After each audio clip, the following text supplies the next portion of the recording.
Boker Tov, nous sommes le 20 Tammuz et bien évidemment chaque histoire est racontée pour la délivrance Bekarov de Ori Ben Enav, Tal Ben Nitsa, Omer Ben Chili ainsi que tous nos protégés, la protection du soldat Yonatan Shimon Ezra Ben Elinor ainsi que tous nos soldats, la protection bien évidemment du Ham Israël, la Refoua Shlema, David Dor Ephraim Ben Ravarana, Ruth Batrara Yehudit Lou Batzara, Tzipora Ahava Batzara, Avraham Yehoshua Ishil Benin Dayela, la Refoua Shlema Bekarov de toute malade, et Elinishmato Alon Lulu Benira, toutes nos victimes de ces attentats, toutes nos victimes de la Shoah, tous nos regrettés défunts, tous nos tzadikim et tous mes ascendants, Tatal, que leur âme repose en paix.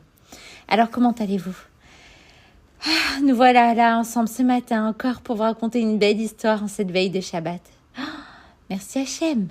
Mais avant de commencer, je voudrais que vous répétiez une phrase après moi. D'accord?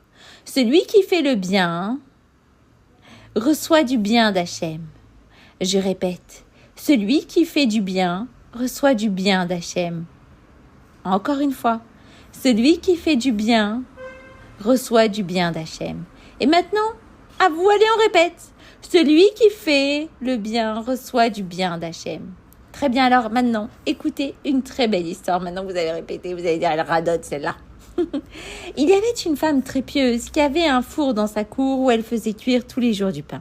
Avant, il y avait un grand four dans chaque quartier où les femmes faisaient cuire leur pain chaque jour.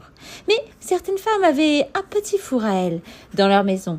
Un jour, après que cette femme ait terminé de faire cuire son pain, un pauvre est arrivé dans sa cour et lui a dit « Madame, j'ai très faim. Oui, j'ai très faim, cela fait presque 3 jours que je n'ai rien mangé.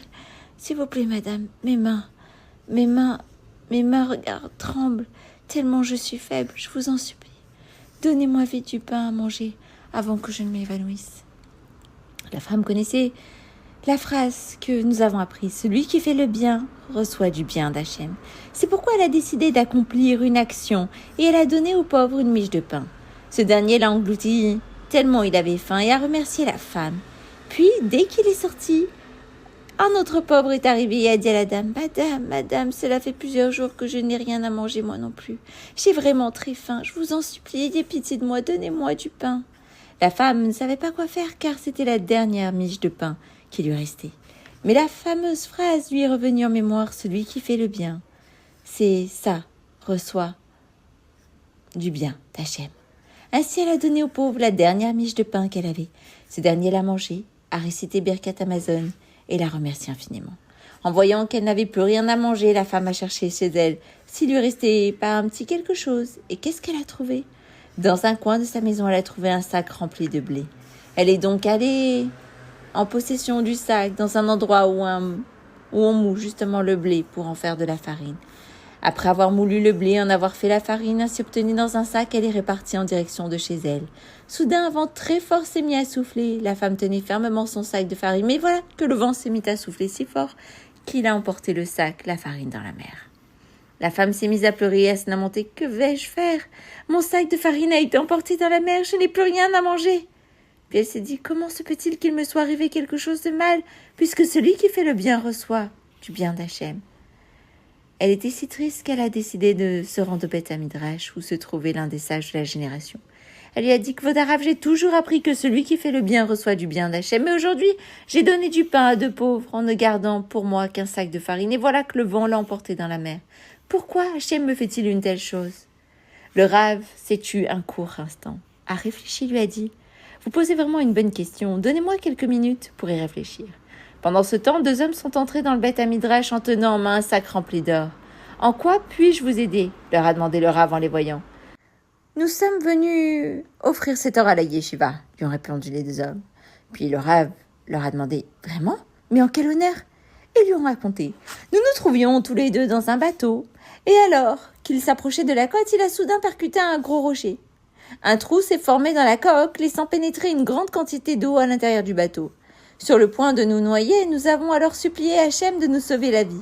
Nous lui avons promis que s'il nous sauvait de la noyade, nous offrirons un sac rempli d'or à la yeshiva. Puis nous avons soudain entendu un bruit. Quelque chose avait apparemment heurté le bateau et était venu tout simplement se poser sur le trou et le boucher. Ainsi, l'eau a arrêté de pénétrer dans le bateau et c'est ainsi que nous avons pu être sauvés. Nous voilà donc aujourd'hui ici pour offrir cet or.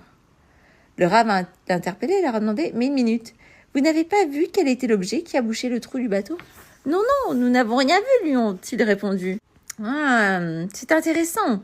Alors vous devriez aller voir, » leur a suggéré le Rav. Ainsi, les deux hommes sont allés près du bateau où ils ont tiré l'objet en question et ils l'ont rapporté au Rav.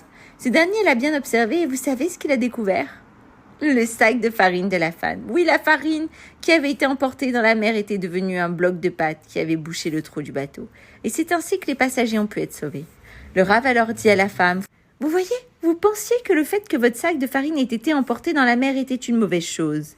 Mais vous découvrez maintenant que c'était en fait une très bonne chose, puisque 2 Juifs ont eu la vie sauve grâce à vous. » La femme, au comble de joie, s'est exclamée, « Hachem, je savais que cette phrase était vraie. » Répétons cette phrase ensemble. Celui qui fait le bien reçoit du bien d'Hachem.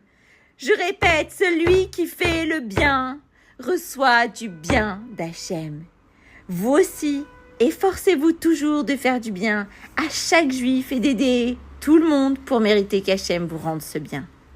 Je vous souhaite à tous et à toutes une bonne journée, de bons préparatifs pour Shabbat et n'oubliez pas, celui qui fait le bien reçoit du bien d'Hachem.